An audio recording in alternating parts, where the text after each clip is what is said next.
Ankleshwar railway station નજીક park કરેલી Fortuner કારમાં ભીષણ આગ. પોલીસે તપાસ શરૂ કરી. અંકલેશ્વર શહેરમાંથી એક ચોંકાવનારી ઘટના સામે આવી છે. રેલવે સ્ટેશન નજીક આવેલી આસિયાના હોટલ પાસે ઉમર રેસિડેન્સી નીચે પાર્ક કરાયેલી ફોર્ચ્યુનર કારમાં મોડી રાત્રે અચાનક આગ ભભૂકી ઉઠતા વિસ્તારમાં અફડાતફડીનો માહોલ સર્જાયો હતો.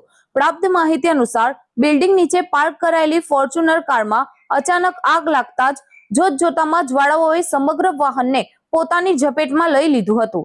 આગના કારણે આસપાસના રહેવાસીઓ ગભરાઈને ઘરની બહાર દોડી આવ્યા હતા.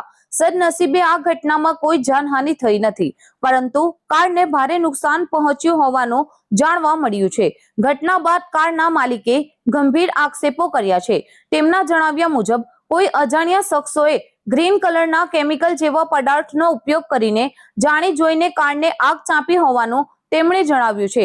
જો કે આ દાવાની હજુ સુધી પોલીસ દ્વારા કોઈ સત્તાવાર પુષ્ટિ કરવામાં આવી નથી. ઘટનાની જાણ થતાં જ અંકલેશ્વર શહેર એ ડિવિઝન પોલીસનો કાફલો ઘટના સ્થળે પહોંચ્યો હતો. પોલીસે સ્થળનું નિરીક્ષણ કરી તપાસ શરૂ કરી છે.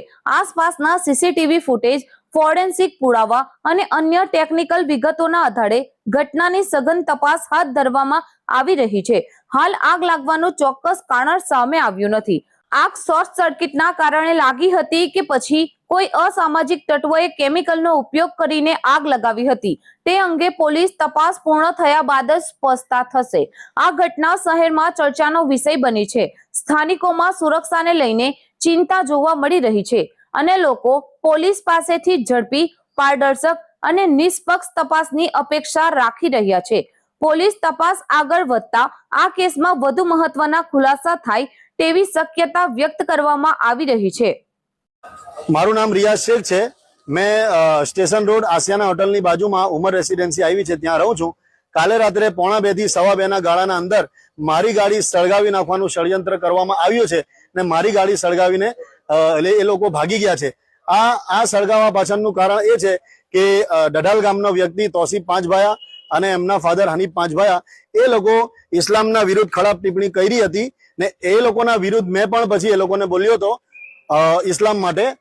એ લોકોએ એ રીતના અંદર મારી ગાડી સળગાવી નાખવાનો પ્રયાસ કર્યો છે ને મને એવું લાગે છે કે એ લોકો મારી હત્યા પણ કરાવી શકે, મારું મર્ડર પણ કરાવી શકે એવું મને લાગે છે. એ માટે આ વિડીયો મેં આપું છું મીડિયાને. ને મેં ઇસ્લામ માટે અવાજ ઉઠાવી છે ને મેં ઉઠાવતો જ રહીશ. ને એવા કોઈ પણ ધર્મ હોય, કોઈ પણ ધર્મના વિશે કોઈ પણ વ્યક્તિ આવીને કોઈ પણ ટિપ્પણી કરશે એને અમે વખોડી નાખીશું ને એના અગેન્સ્ટમાં અમે લડશું કાનૂની કાર્યવાહીથી. જય હિન્દ.